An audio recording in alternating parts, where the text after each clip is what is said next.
അഹങ്കാരി ആനയും ഉറുമ്പിൻ കൂട്ടവും. ഒരിക്കൽ ഒരു വലിയ കാട്ടിൽ അഹങ്കാരിയായൊരു ആനയുണ്ടായിരുന്നു.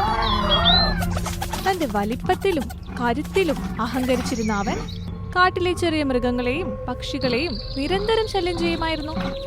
വഴിയിൽ കാണുന്ന പക്ഷിക്കൂടുകൾ തകർക്കുക, ചെറിയ മൃഗങ്ങളുടെ മേൽ ചവിട്ടുക, ഇതൊക്കെയായിരുന്നു അവന്റെ വിനോദം. ആ കാട്ടിലെ ഒരു വലിയ മരച്ചുവട്ടിൽ ആയിരക്കണക്കിന് ഉറുമ്പുകൾ താമസിച്ചിരുന്നു. അവരുടെ നേതാവ് ഒരു അപ്പൂപ്പൻ ഉറുമ്പായിരുന്നു. ഒരു ദിവസം ആന ആ വഴി വരികയും ഉറുമ്പുകളുടെ കൂട് മനഃപൂർവ്വം ചവിട്ടി നശിപ്പിക്കുകയും ചെയ്തു. ഒട്ടേറെ ഉറുമ്പുകൾക്ക് പരിക്കേറ്റു.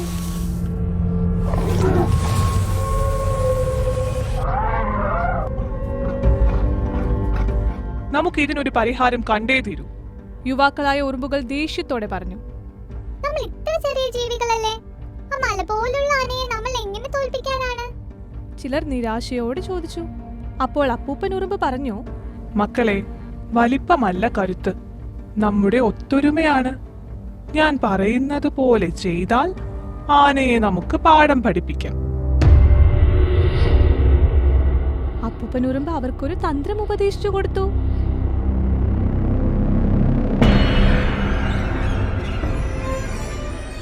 അടുത്ത ദിവസം ആന മരച്ചുവട്ടിൽ ഉറങ്ങാനെത്തിയപ്പോൾ അപ്പൂപ്പൻ ഉറുമ്പിന്റെ ആജ്ഞ ലഭിച്ചതും ആയിരക്കണക്കിന് ഉറുമ്പുകൾ ഒരേ സമയം ആനയുടെ ദേഹത്തേക്ക് ഇഴഞ്ഞു കയറി. ചിലർ ആനയുടെ ചെവിക്കുള്ളിലും ചിലർ തുമ്പിക്കൈക്കുള്ളിലും കയറി. എല്ലാവരും ഒരേ സമയം കടിക്കാൻ തുടങ്ങിയതോടെ ആന വേദന കൊണ്ട് പുളഞ്ഞു. തുമ്പിക്കൈ നിലത്തടിച്ചവൻ നിലവിളിച്ചു. പക്ഷെ ഉറുമ്പുകൾ വിട്ടില്ല.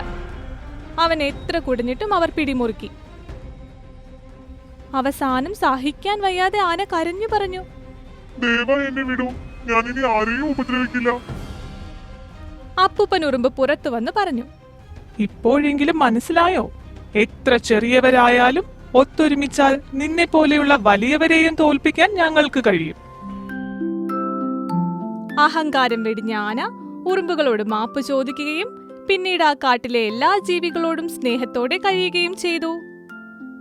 ഗുണപാഠം: നമ്മൾ എത്ര ചെറിയവരായാലും ഒറ്റക്കെട്ടായി നിന്നാൽ ഏതൊരു വലിയ പ്രതിസന്ധിയെയും മറികടക്കാൻ സാധിക്കും. കൂട്ടുകാരെ, ഇഷ്ടായോ? എന്നാലേ ലൈക്ക് ചെയ്യണം, ഷെയർ ചെയ്യണം, സബ്സ്ക്രൈബ് ചെയ്യണം.